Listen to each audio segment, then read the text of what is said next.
Yes, we're here at Spicy HONNEYS, and today, take a look who's behind the counter. This is Christina from Cool Cocktails and Cool Food, and I'm here to make a picante piña daiquiri. Daiquiri, what's that? Daiquiri is a little bit of citrus, a little bit of sweet, and some rum. I make a really special picante piña sirope or syrup. Christina came to the store one day and was pretty happy. She was like, "Oh man, they found the store, finally." Hot sauce in the store, right? Spain doesn't have a very spicy palate, so it was very exciting to find some spice in Spain. And Marco here has brought spice to Spain, and we are very happy about it. That was pretty cool, man. Yeah, I remember today you came, you were like, "Oh man, oh finally hot sauce, oh paradise." I was like, "Yeah, here." Yeah. And, I remember you tried a couple sauces, and you're like, "Oh man, we're gonna take this one home." Yes. I ended up with 3 of them, and they're all quite delicious. One of the bottles is almost gone already. Yeah. And I just carry it around with me all over Spain because nobody has salsa. Oh man, I do that sometimes. Yeah. I do it sometimes. Sometimes I go to places with my bottle. Yep. 1 or 2, like my hot sauce bottle. So I'm gonna start here with juicing a fresh lemon, and it's gonna take the whole thing because we're making 2 cocktails. So we just squeeze the fresh lemon into the shaking tin. And we're gonna go ahead and add in the syrup. And again, time and some effort. 2 ounces of rum. Here it's gonna carry the most heat. It's gonna balance out on the greater aspect of the ratio. So that's always good. Some ice in our shaking tin. We're gonna lock the tin. Put that cocktail. Now, what are we doing when we're shaking a cocktail? We're not only cooling the cocktail to temperature, but we're also diluting the cocktail and adding a 4th ingredient. All right, so then we break that open. We double strain. We have 2 different types of cocktails. So we have one on ice and one up. And there you have it. So cool. Piña picante daiquiri. Nice and complex. It has a spicy profile, but it's not overly spiced. It's nice and sweet. It's got the fresh pineapple. It's got the fresh lemon. As Marco has found out, this is a little treat for you because it actually is part of the syrup. Boil fresh pineapple in with the syrup, and it becomes a little candy treat. Oh, it's so tasty. You're originally from the States. I am. I'm from Colorado, but I learned most of what I know about cocktails in Oregon, in Portland, Oregon. You're from Colorado. I have a good friend from Colorado. Oh, really? Yeah. Colorado's a great state. I mean, bias. But Colorado is a great state. Well, which city? My city is Steamboat's town, but it's, well, I guess it's a city now. Say it again? It's Steamboat Springs, Colorado. So it's a resort town. It's a ski town. It's considered Ski Town, USA. All right. So you grew up skiing or what? Yep, I grew up skiing. All right. And then I broke my knees over and over and over again. Oh, and I had to move away from skiing. And that's when, and all the time that I was skiing, I was able to ski because I was working in the service industry. And I was waiting tables. I was working my way up. I started at the dishwasher. And I worked through every position in the restaurant, and then... And this in Colorado, or...? This was, it started in Colorado, and then 7 years ago, I moved to Oregon. Oh. And that's when I started management and catering in large scale. And so I do lots of events. I do cocktail events. I then started curating my own cocktail events. And I did a lot of mobile bartending where I would go to people's location and create cocktails for them. But you had a truck, like food truck or something like that? Yep, and coolers and all of the equipment. This is like a fraction of the equipment that it takes to do those types of things. You know, what goes into making a really amazing syrup. I was impressed because, it was like the social. Christina came to the store and she bought a couple of sauces. I think a week later, she came back with the syrup. She was like, "Hey, look what I did with your sauce. Want to try?" I was like, "Yeah, for sure." And I was like, "Oh man, this is so tasty. Oh damn. Hey, you know what? let's make a video together, right? The idea came to my mind. I was like, I wanted Christina here we're gonna make a video while Christina makes a cocktail, and we're gonna talk about stuff. I don't know, whatever. I think that we have found some success in it. It's very tasty. It's really tasty, man. You know? I chose rum because rum brings a lot of flavor behind the syrup, so it kind of adds some body and some girth. And how is life in Spain? What is how long have you been here? So I've been here about 2.5 months. Okay. Right. And I didn't think I was going to stay 2.5 months. I came actually to ski in Andorra. No way. So it was really just the way to get to Andorra, and you can either go to Toulouse or you can come to Barcelona, and Barcelona was cheap to get to, and so I gave myself a bunch of time before going to Andorra and just full on fell in love with the city. This is such an incredible city, such an incredible culture. I definitely need to learn my Español, aprendiendo español. Good. Poco a poco. That's good. But I have found beautiful people, wonderful people doing really cool things. I found what they call here tranquila environment, relaxed and just not so in a hurry, which United States is always in a hurry. Yeah, but I believe also because the country is so big, right? The distances, and you live here, and you gotta travel. I don't know, ride an hour, 2 hours to get to your job, and everything's so far away. And here, everything's nearby. And I would say that Barcelona is one of the most easy cities to navigate, and that's one of my favorite parts of it, is how you can get where you need to go with ease. And you decided to get in the hot sauce for... It's been 2 years, man. 2 years ago I started eating spicy. Before... Oh, just then? Before I had in Germany, I had this friend. Every time we went out together, he would like order spicy food. And I was like, man, how come can you eat this stuff, right? And I would try, and I was like, oh man, I can't believe you eat this. I think that that's a very good point, though, because I grew up not liking spice at all. Is that right? I wouldn't touch it with a 10-foot pole. My sister loved it, and she would always sabotage me in the similar fashions, but with like purpose to it. And so I started really just like having a loathing issue with spice. And then being in the restaurant industry, I worked at a few Mexican restaurants, and everything had spice in it. And so that then got me to have to eat more of it because it was all that was available. So I think it's an important thing to say to an audience, because you've got to explore your palate, and you've got to learn more about what and try things more.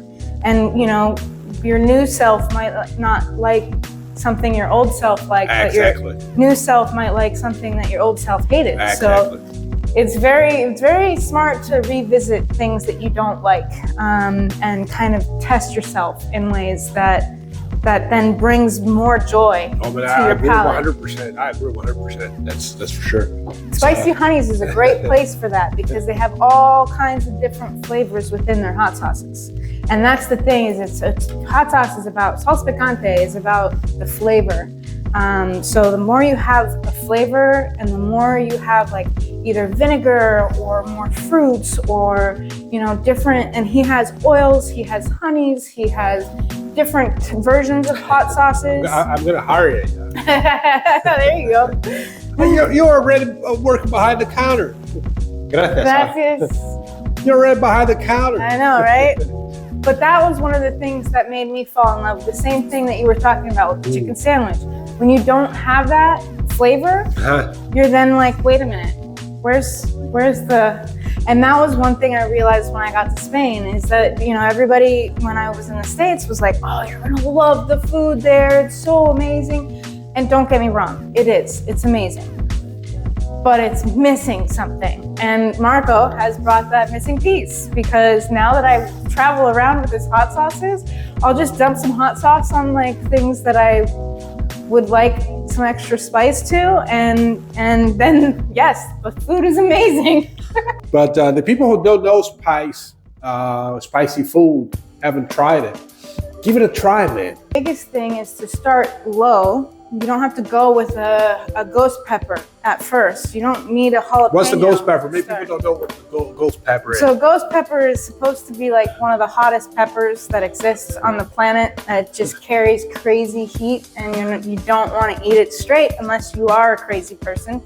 And so that will add some spice that will kill the flavor, in my opinion. And there are hot sauces out there and he probably has some, that kill the flavor up front, and they're not meant for flavor, they're meant for the heat. Yeah, but it's also a question, a matter of what's your tolerance, right? How used are you to this kind of food? Right? And there are really flavorful hot sauces that are on the lower end of the scale, and then you start enjoying those with different flavors and different meals and different variations of food and beverage. Oh yeah, it doesn't need to be always like that crazy hot. I mean, I eat crazy hot, but I eat sometimes very mild sauces, right? Yeah, and then your palate changes over time, regardless of what you're eating. I was telling your wife earlier that I also didn't like avocados when I was young. It wasn't just spicy, it was avocados too. And I will eat them with a spoon now because I've learned that my palate has changed and I like different things now. Sure. So that's, I think, when it comes to hot sauces, or really any kind of culinary endeavor, is that you should definitely explore more. And I think that being someone who's worked in the food industry for 20 years now, I've very much seen a lot of people just stick to the same thing, be very, very habitual about their eating. And and you see that a lot in Spain because you see the same 12 things on every single menu. And it's really a great idea. And I think that's one of my favorite parts of traveling, is venturing outside of that typical habitual flavor journey, and discover new flavors. New flavors, new ways of preparing those flavors, new cultural takes on the flavors. Cultures. It's really you get to see so much more. And so those people, and I'm sure there's many of them probably watching this, that are just like, I don't know, I like what I like. Yes, absolutely. But maybe add a little bit of something every once a week, once a month, once a year. Also good for your health. Yeah, it's big time. It makes your immune system stronger and makes you sweat. I don't know, it's crazy. But you know what, man? When you're talking about the avocado, it reminded me of this friend of mine.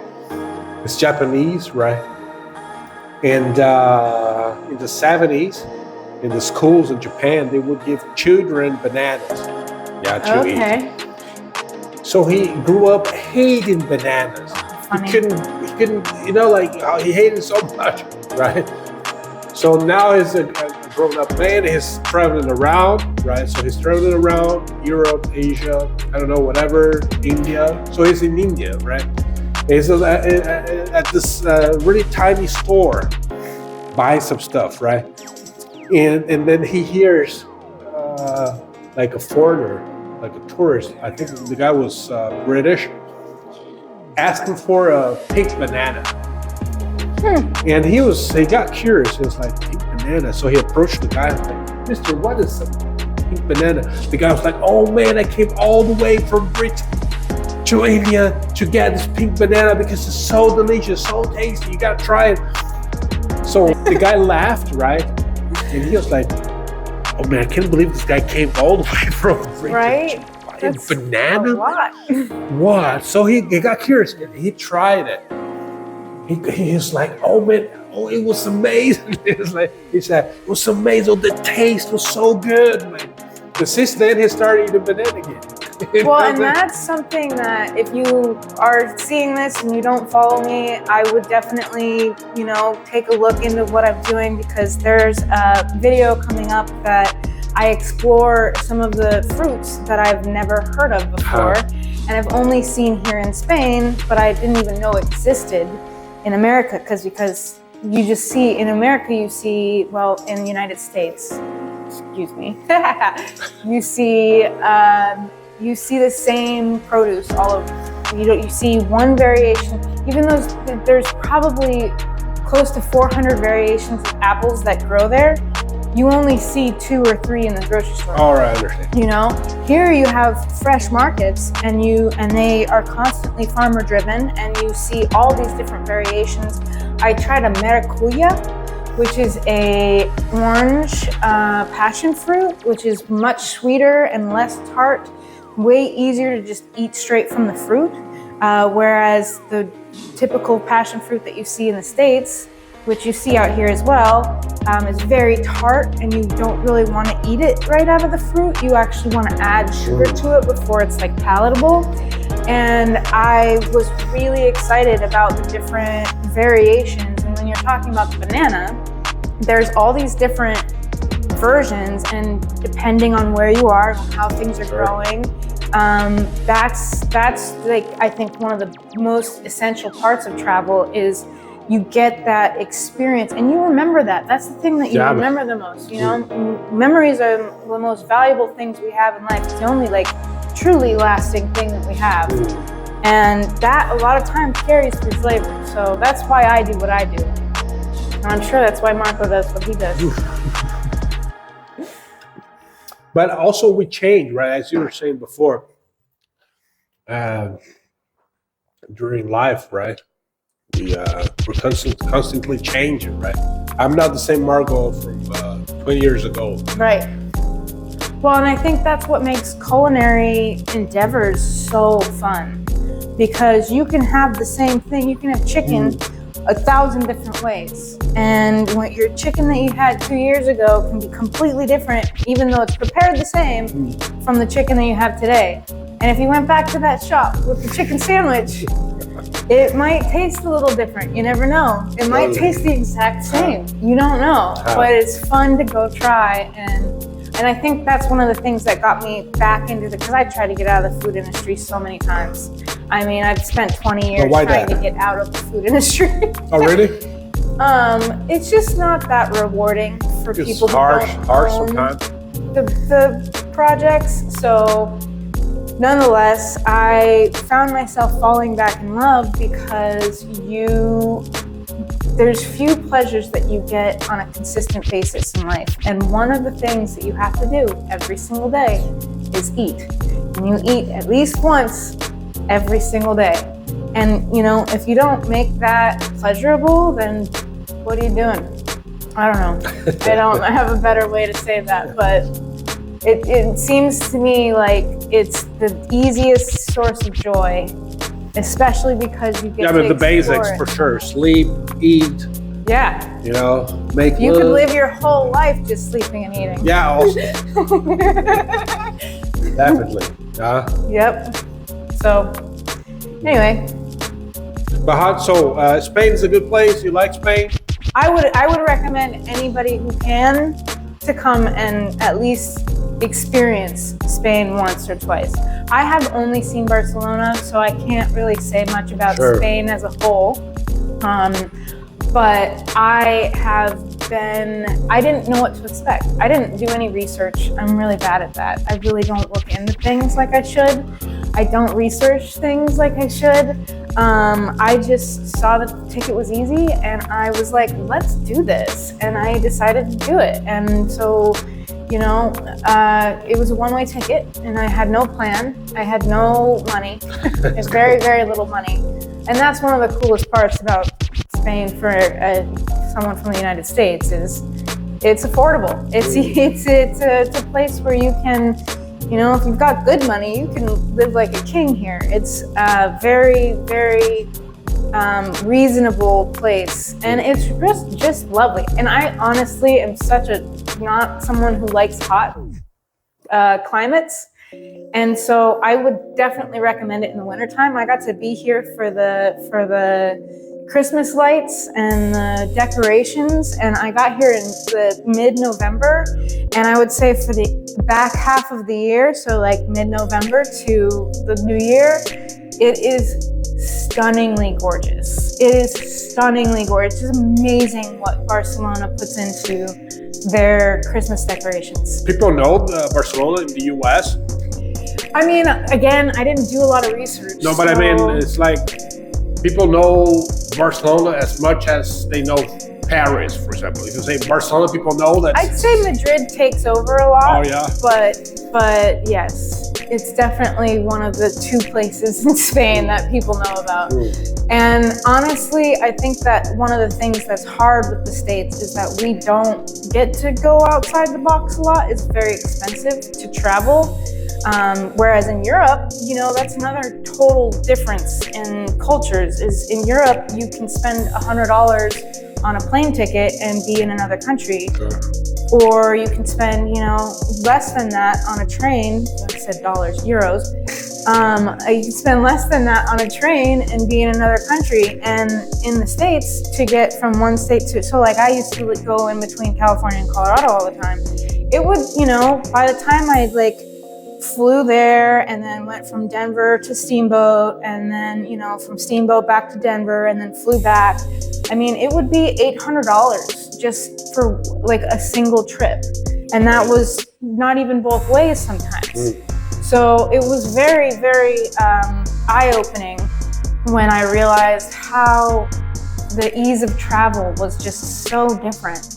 And, you know, and that was one of the things that I think makes Europe, specifically Barcelona that I've seen, tranquila, relaxed.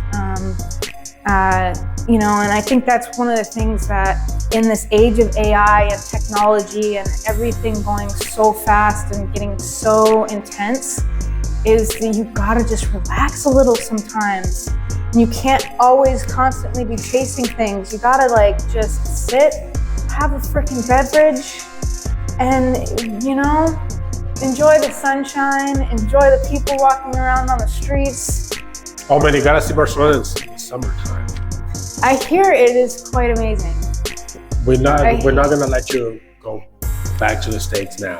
Yes. Maybe later. Yes. Let's wait till the summer comes. I hear that it gets very, very lively here. Yeah, for sure. Yeah. And the beach is just crazy packed and crowded. But even in the wintertime it is. I went to the beach the other day and there was people playing racquetball, there was people playing football in the volleyball nets, and, you know, practicing. There's runners everywhere, there's family. And that's one thing that you don't see in, I mean, specifically, I'm really speaking from where I've been. I can't say the whole United States is like this, but in Portland, it's not really some place that you see families out on the streets, you know, like they'll be in their neighborhoods. Yeah, it's different culture, it's different. But when I saw kids out playing football in the plazas, just like unsupervised, just doing their thing, I was like, this is what life is supposed to be like. So no offense to the States, because there's some really, really, really amazing things about every part of the States. There's amazing things about the parts you never hear about, you know, the Dakotas, Tennessee, you know, those weird places you would never expect to go to. But I would say the culture is very, very vastly different. Sure.